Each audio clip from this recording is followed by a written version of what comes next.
বাংলা বাক্যে ই সহযোগে বাক্য যেমন আমি, তুমি, সেই ইত্যাদি।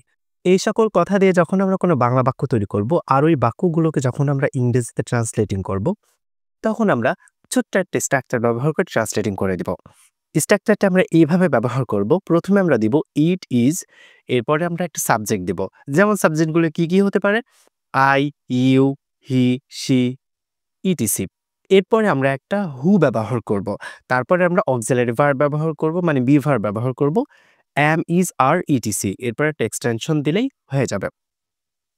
অর্থাৎ আমি, ই, তুমি, ই, সেই, এগুলো দিয়ে আমরা কিছু এক্সাম্পল দেখে নিই।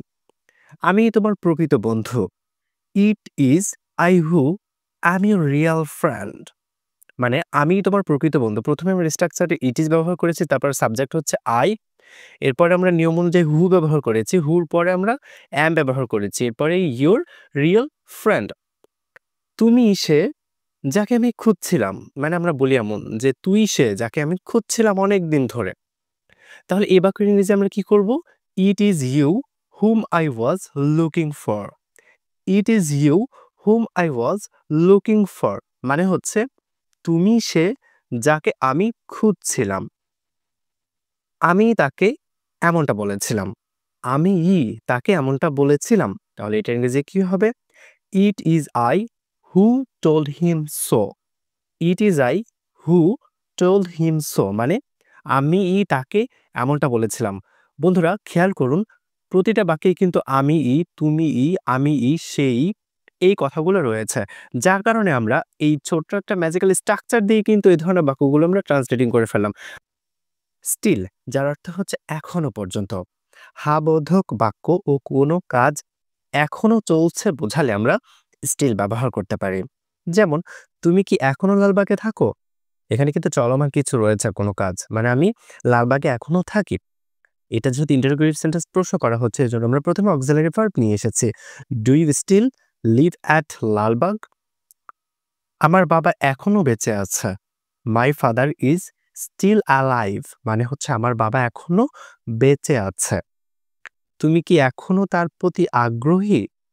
Do you still interested to হিম?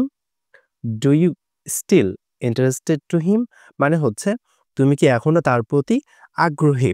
তাহলে খেয়াল করুন, এখনো পর্যন্ত বা এখনো মানে কোনো কিছু হাবোধক কোনো বাক্য যদি কোনো কাজ এখনো চলছে বোঝায়, তো সেই ক্ষেত্রে আমরা স্টিল কথাটা ব্যবহার করতে পারি। অর্থাৎ বাংলা বাক্যে যদি এমন হয় যে এখনো পর্যন্ত বা এখনো তার প্রতি বা এখনো সে সেখানে থাকে, এই ধরনের বাক্যগুলো থাকে, তখনই আমরা স্টিল ব্যবহার করে ট্রান্সলেটিং করে দিলে হয়ে যাবে। ইয়েট, যার অর্থ হচ্ছে এখনো পর্যন্ত। অর্থাৎ নাবোধক বাক্য ও কোনো কাজ এখনো শুরু হয়নি বোঝালে আমরা ইয়েট কথাটা ব্যবহার করতে পারি। যেমন, তুমি এখনো যাওনি কেন? তুমি এখনো যাওনি কেন? এখনো পর্যন্ত রয়েছে এবং সেটা নেগেটিভ ফর্মে রয়েছে, মানে নাবোধক বাক্য রয়েছে, যার কারণে আমরা এখানে ইয়েট ব্যবহার করব। Why didn't you go yet? তুমি এখনো ঘুমাওনি? হ্যাভেন্ট ইউ স্লিপ ইয়েট মানে have not you sleep yet.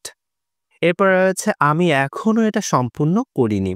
I have not অথবা I haven't finished it yet. এখানে কিন্তু মানে নিচের দুটো বাক্যতে আমরা ভার্বের পাস্ট ফর্ম ব্যবহার করেছি, মানে আমি এখনো এটা সম্পূর্ণ করিনি।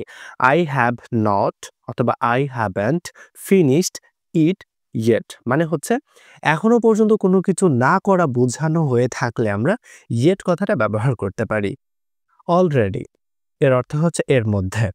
কাজ ইতিমধ্যে শেষ হয়েছে বোঝাতে আমরা অলরেডি কথাটা ব্যবহার করতে পারি। যেমন, আমি ইতিমধ্যে বইটি পড়েছি। I have already red the book. তুমি কি এর মধ্যে দুপুরের খাবার সেরে ফেলেছ? যেহেতু এটা প্রশ্নবোধক বাক্য বা ইন্টারোগেটিভ সেন্টেন্স, এই জন্য আমরা এখানে অক্সিলারি ভার্ব প্রথমে নিয়ে এসেছি। যেহেতু এটা পাস্ট ফর্মে রয়েছে, এই জন্য আমরা ডিড দিয়ে শুরু করব। Did you already have your lunch? Did you already have your lunch মানে হচ্ছে তুমি কি এর মধ্যে দুপুরের খাবার সেরে ফেলেছ? তাড়াতাড়ি করো, আমরা দেরি করে ফেলেছি। Be quick, we are already late. Be quick, we are already late মানে হচ্ছে তাড়াতাড়ি করো, আমরা দেরি করে ফেলেছি। অর্থাৎ কাজ ইতিমধ্যে শেষ হয়ে গেছে, এই কথাটা আমরা যখন এক্সপ্রেস করব তখন আমরা সেন্টেন্সের মধ্যে অলরেডি কথাটা ব্যবহার করলে হয়ে যাবে। প্রিয় শিক্ষার্থী, আপনাদের অবগতির জন্য জানাচ্ছি যে আপনাদের জন্য কষ্ট করে ভিডিওগুলো তৈরি করা। আপনারা যদি সাপোর্ট না করেন বা সাবস্ক্রাইব না করেন বা ভিডিওতে একটা লাইক দিয়ে যদি ইন্সপায়ার না করেন, ভিডিও বানানোর ইন্সপিরেশনটা আমরা হারিয়ে ফেলি। তো যাই হোক, সকলকে অসংখ্য ধন্যবাদ জানিয়ে আজকের লেসনটা আমি এখানেই শেষ হচ্ছি। কথা হবে আগামী দিন, আগামী অন্য কোনো সময় সুন্দর একটা লেসনকে ঘিরে। ততক্ষণ পর্যন্ত সুস্থ থাকুন, ভালো থাকুন। আল্লাহ হাফেজ।